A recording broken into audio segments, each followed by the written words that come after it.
அனைவர்களுக்கும் வணக்கம். ஸ்ரீ நவகிரக கருப்புசாமி நல்லாசி அனைவர்களுக்கும் கிடைக்கட்டும். இன்றைக்கு ஒரு எளிய பரிகாரம் பார்த்தீங்க அப்படின்னா, எதிரிகள் தொல்லை அப்படின்னு சொல்லி இருப்பவர்களுக்கு செய்யக்கூடிய ஒரு எளிய பரிகாரம். இப்போ பார்த்தீங்கன்னா, எதிரிகள் அப்படின்னு சொல்லி பார்த்தீங்கன்னா எந்த வகையில் வருவாங்க அப்படின்னு சொல்லி பார்த்தீங்க அப்படின்னா, அண்ணன் தம்பி அப்படிங்கிற சண்டையால் நமக்கு உருவாகுவாங்க.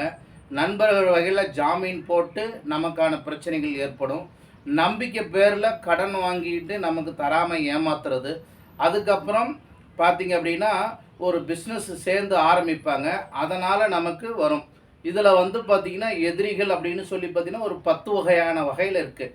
அதில் பணம் கொடுத்து ஏமாறுறவர்கள், அதுக்கப்புறம் நம்பிக்கை பேரில் ஏமாறுறவர்கள், அதுக்கப்புறம் பிறர் மனைவிகளை ஏமாத்துறவர்கள், நண்பர்கள் மனைவியை ஏமாத்துறவர்கள், நண்பர்கள் கணவர்களை ஏமாற்றக்கூடிய இத்தனை மாதிரியான எதிரிகள் இருக்கிறாங்க. இது மாதிரி பார்த்திங்கன்னா நம்ம கோயிலுக்கு இருக்கட்டும், கொல்லிமலைக்காக இருக்கட்டும், உலகமெங்கும் இருப்பவர்கள் அனைவரும் வரக்கூடிய இடம் பூரா பார்த்திங்கன்னா எதிரிங்க. அப்போ அதுக்கு மாந்திரிக ரீதியாகவும் தாந்திரிக ரீதியாகவும் செய்யக்கூடிய பரிகாரம் அப்படின்னு சொல்லியிருக்கு. இப்போ எதிரிகள் தொல்லை அப்படின்னா கொல்லிமலையில் பார்த்திங்கன்னா கோழி குத்துவது அப்படின்னு ஒரு ஃபேமஸாக வச்சுருக்கிறாங்க. அதே நம்ம கோயிலையும் கோழி குத்துறதும் நம்ம நவகிரக கருப்புசாமி கோயிலில் வச்சுருக்குறோம். அதுக்கப்புறம் பார்த்திங்கன்னா இந்த உருவம் போட்டு செய்வாங்க பாருங்கள்.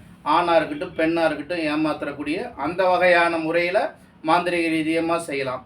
இதே தாந்திரிக முறையில் செய்யலாம் அப்படின்னு சொல்லி பார்த்தீங்க அப்படின்னா, ஒரு எலுமிச்சை பழத்தில் அவங்களுடைய பேரை எழுதி அதை வேலில் குத்தலாம். ஒரு தகடை எழுதி அந்த வேலில் குத்தலாம்.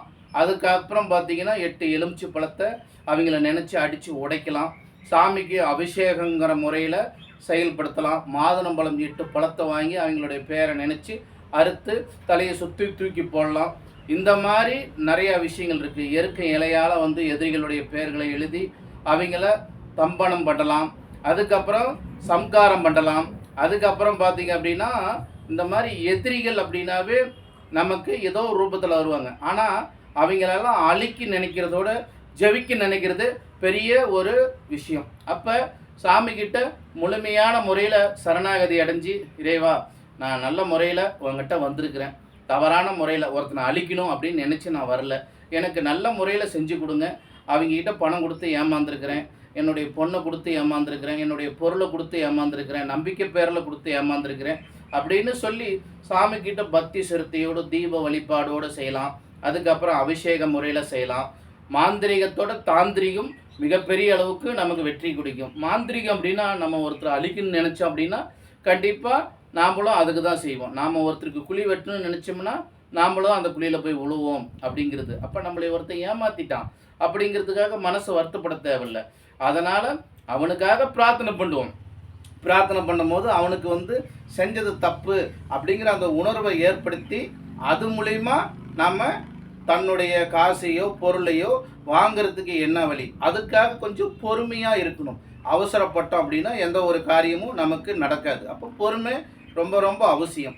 அப்போ அந்த பொறுமையோட நிதானத்தோடு இறைவங்கிட்ட பக்தி சிரத்தையோடு நம்பிக்கையோடு இது பண்ணும். இதனால் பார்த்திங்கன்னா நமக்கு சிலரெல்லாம் செஞ்சு வச்சதுனால பார்த்திங்கன்னா பில்லி சூனியம் காற்று கருப்பு ஏவல் இந்த மாதிரியான பிரச்சனைகள் வந்ததுனால பார்த்திங்கன்னா உடல்நிலைகள் சரியில்லாமல் போகும்.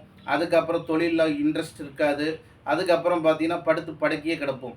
அப்போ நோயால் நிறையா சித்திரவதைகள் படுவோம். அப்போ அந்த நோயால் சித்திரவதைப்படக்கூடியவர்கள் இன்னும் ஒரு எளிமையானது அப்படின்னு சொல்லி பார்த்திங்கன்னா, அபிராமி பட்டர் எழுதிய 24வது பாடல் பார்த்திங்க அப்படின்னா நோய் தீர்க்கும் அந்த மருந்து அந்த தெய்வம் நமக்கு கொடுக்கும். அந்த பாடலை தினமும் ஒரு 7 முறை கேட்டு வந்தீங்க அப்படின்னா காலையில் சாயங்காலம் அப்படின்னு கேட்டு வாங்க. கண்டிப்பாக ஒரு மருத்துவம் பண்ணினாலும் சரி இல்லை சித்த மருத்துவத்தாலையும் சரி உங்களுக்கு ஒரு எளிமையான முறையில் ஏதோ ஒரு வழி கிடைக்கும். யாராச்சும் ஒருத்தர் உங்கள்கிட்ட சொல்லுவாங்க. அதுக்கப்புறம் பார்த்தீங்கன்னா அந்த பரிகாரத்தை நீங்கள் செய்யும் போது பார்த்திங்கன்னா அந்த மருத்துவத்தை உங்களுக்கு கண்டிப்பாக அது ஒரு தீர்வு கொடுக்கும். இன்றைக்கான விஷயம், நாளைக்கு கடன் தீர்க்கும் பரிகாரத்தை சொல்ல போகிறேன்.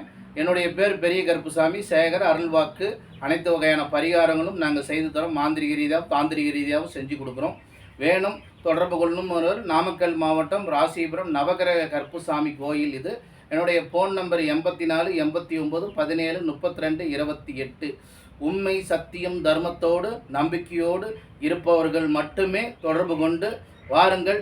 எங்கள்கிட்ட நல்ல பரிகாரங்களை செய்து தருவோம். ஆனால் பொறுமை நிதானம் ரொம்ப ரொம்ப அவசியம். வாங்கள், நம்பிக்கையோடு உங்களுக்கு வெற்றி உண்டாகும். நவகிரக பேரருள் உங்களுக்கு கிடைக்கட்டும். நன்றி.